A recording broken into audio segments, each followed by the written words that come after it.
สำนักงานเกษตรอำเภอเขาสวนกวางขอพาทุกท่านไปติดตามผลการปฏิบัติงานประจำเดือนกรกฎาคม 2569 ไปเบิ่งกันค่ะว่าเดือนนี้พวกเขาเฮ็ดหยังกันแน่เริ่มต้นด้วยการเข้าร่วมกิจกรรมจากฟาร์มสู่เมืองจากชุมชนสู่เศรษฐกิจสร้างสรรค์เพื่อส่งเสริมศักยภาพภาคการเกษตรยกระดับเศรษฐกิจชุมชนและสร้างโอกาสให้เกษตรกรผู้ประกอบการและเครือข่ายภาคการเกษตรในจังหวัดขอนแก่นค่ะซึ่งเฮาก็ได้นำสินค้ามูลค่าสูงของอำเภอคือถั่วลิสงไปจัดแสดงในงานค่ะ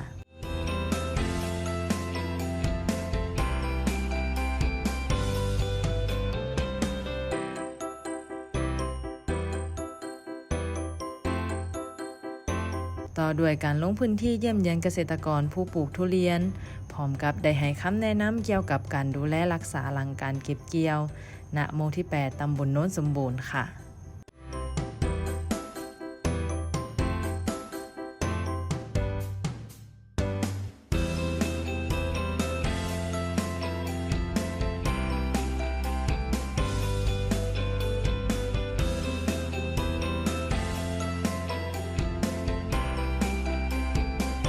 นำผลิตภัณฑ์จากชุมชนค่ะกระเป๋าผ้าเข้ามาซึ่งเป็นสินค้าจากเกษตรกรปาดเปลืองหรือสมาร์ทฟาร์มเมอร์เขาร่วมจัดจำหน่ายโดยบูรณาการตลาดร่วมกับธนาคารเพื่อการเกษตรและสหกรณ์การเกษตรณธนาคารเพื่อการเกษตรและสหกรณ์การเกษตรสาขาเขาสวนกวางอำเภอเขาสวนกวางจังหวัดขอนแก่นค่ะ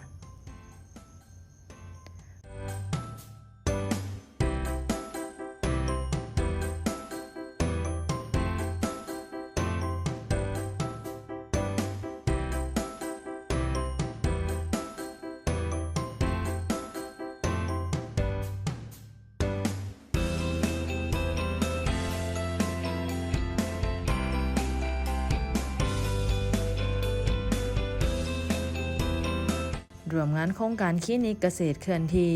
ในพระราชานุเคราะห์สมเด็จพระบรมโอรสาธิราชสยามกุฎราชกุมาร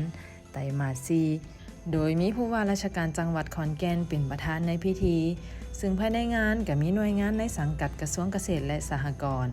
ออกให้บริการเชิงลุกเพื่อลดช่องว่างในการเข้าถึงความช่วยเหลือ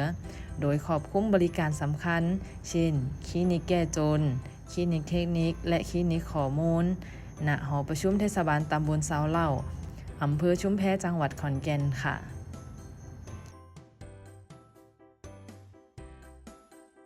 ผลิตเชื้อราไตโคเดอร์มาเพื่อแจกจ่ายให้เกษตรกรนำไปใช้ในการป้องกันโรคพืชที่เกิดจากเชื้อราค่ะ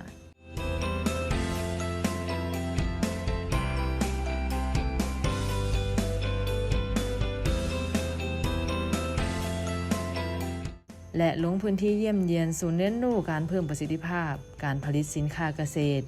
ศูนย์เครือข่ายศูนย์เรียนรู้ด้านไม้ผลอินทผลัมพร้อมกับให้คำแนะนำเกี่ยวกับการดูแลรักษาหลังการเก็บเกี่ยวณหมู่ที่ 4 ตำบลโน้นสมบูรณ์อำเภอเขาสวนกวางจังหวัดขอนแก่นค่ะ